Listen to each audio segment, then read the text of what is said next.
Well, on the day, I mean, I felt like overall we played pretty well. Played some different people in the second game, and the first game defensively was great till I guess the 10th inning. I guess we made 2 errors in that inning, but really you look back on it, the play of the day was Aloy's play at shortstop was incredible. Catches the ball over his head, the wind's blowing the ball over, spins and makes an off-balance throw right on the money, and we get a tag out.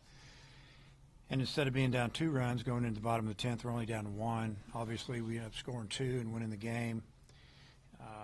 We seemed to, I just thought we were a little first game jitters, a little tight the first game, and I thought their starter did a really nice job of locating all of his pitches. And, I looked at his record last year in junior college. He was 11-0 with like a 1.99 ERA, and you're kind of thinking, well, that's junior college, but on the other hand, you're thinking this guy knows how to pitch, and he does. And wasn't overpowering at all, but just did a great job. But I thought that Gackle was outstanding. You take away I think it was the 3rd inning when he, his pitch count got up there a little.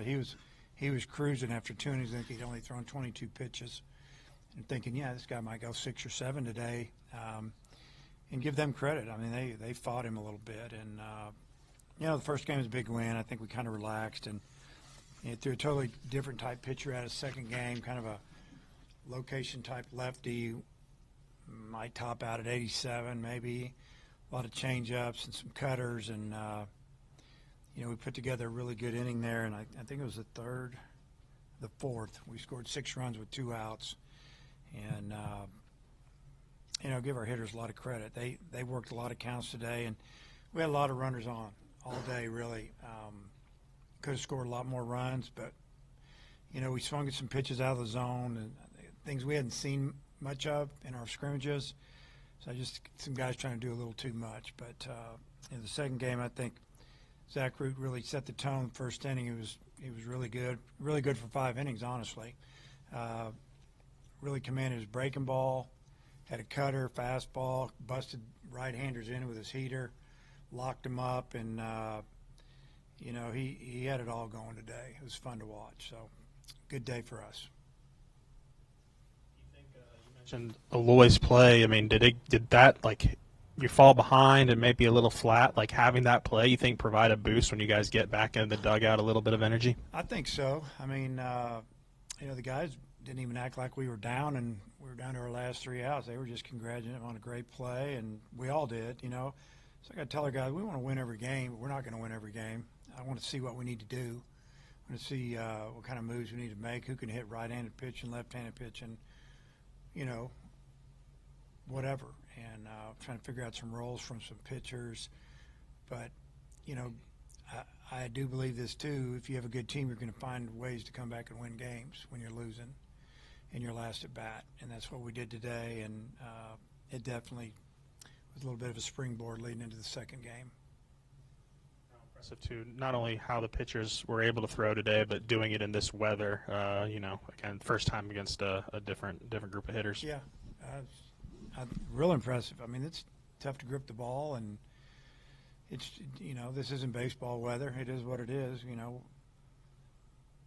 I feel fortunate to get the games in when you look at the weather, what was coming in and what's coming in Sunday, and thank goodness we're playing out of town next weekend because it didn't look very good again. So, as you can tell, all I do is watch the weather.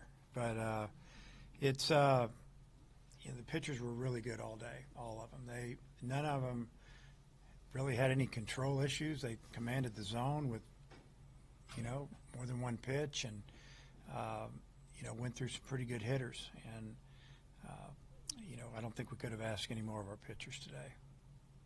For that first game, to come down to the way it did, for them to show the type of fight they did there at the end, I wonder what you think about that. Doesn't surprise me a bit. I mean, we have a good team.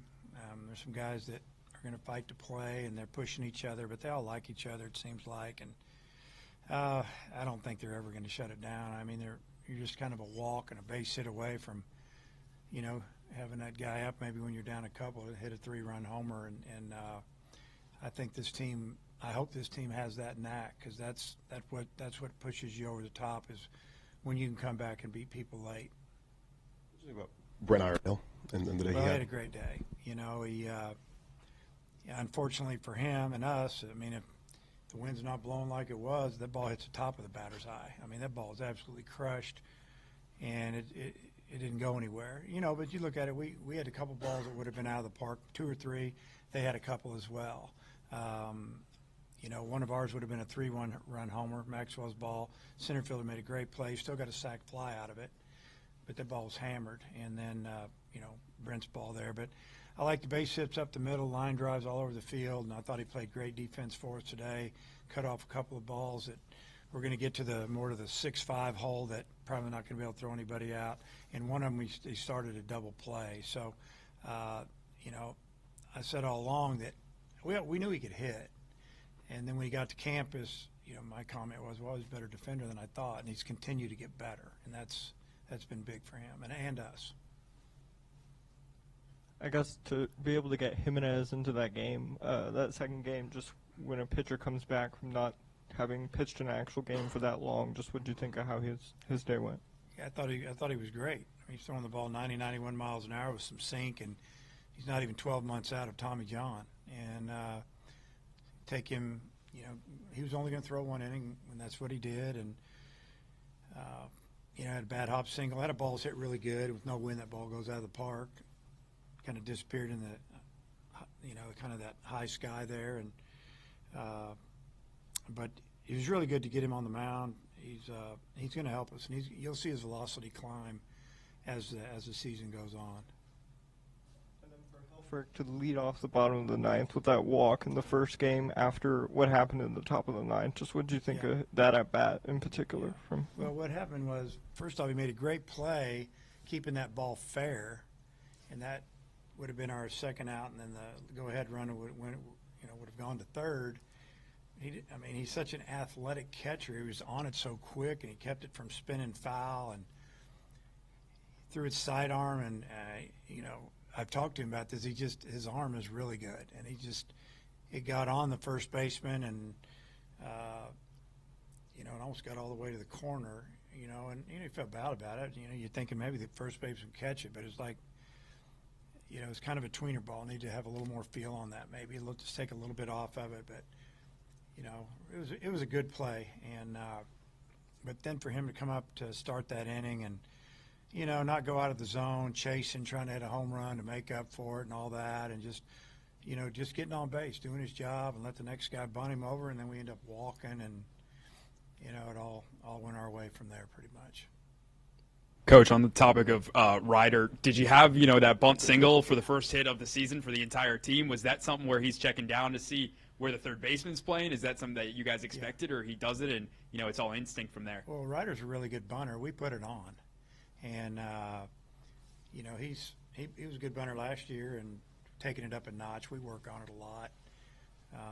He's a good runner for a catcher. He's a good runner for a college player. I mean, he's a good athlete. So, yeah, we talked to the guys yesterday. You know, I told them, I said, we are going to get to play tomorrow, but offensively, you guys aren't going to like the way how hard and how cold the wind is going to be, and you're not going to like which direction it's blowing.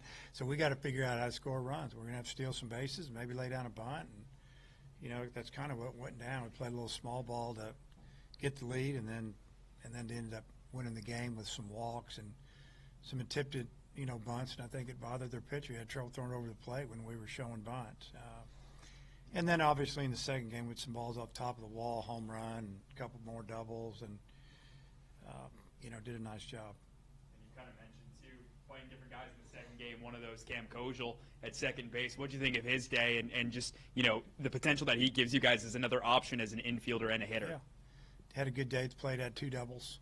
You know, both of his doubles, he hit him. He kind of top spun both of them. Hit him off towards the end of the bat. One into right center, one down the right field line, and you know, it hit off the wall. It was, yeah, it's good. We need him to hit, and he's done a good job. He's you know, he's a guy that if he'll go the other way, he'll really hit.